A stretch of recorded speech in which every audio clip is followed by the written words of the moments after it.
So cyberpsychology is a fairly recent subdiscipline within psychology that's concerned with the internet, but also other forms of technology and how they impact on and interact with our behaviour, our thoughts, our feelings, and kind of everything you'd expect within psychology, but in relation to technology and the internet. Within cyberpsychology, some of the things that people would look at are things like how people present themselves online. So, whether that's similar or different to the way in which they might present themselves in the real world. Some researchers will look into online dating and kind of romantic interactions and the way that might differ from kind of more traditional face-to-face meetings, but also those day-to-day interactions with people who we know or people that we've never met, sort of via social media, via lots of different platforms that people interact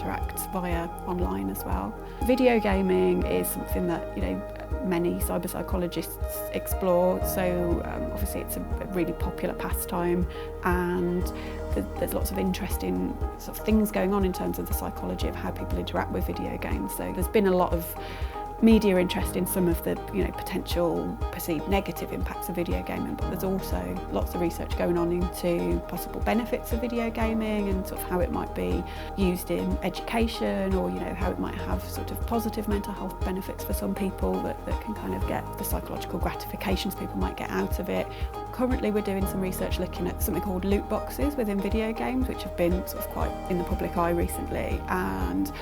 people, sort of researchers, but also people in the general population have been aware of these and a bit concerned about them because they're a feature within video games where you can pay for additional content, but rather than knowing what you're going to buy, there's a chance-based element to it, so it'll be a sort of a surprise to see what you've bought. So there's parallels with gambling. So we did some research to sort of dig in a bit more depth into what those parallels were like and why people were buying loot boxes, and if the reasons were kind of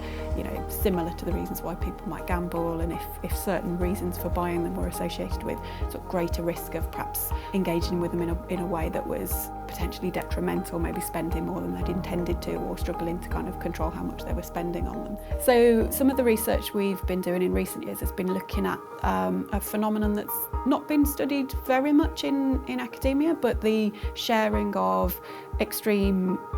violent real-world content. So there's plenty of research into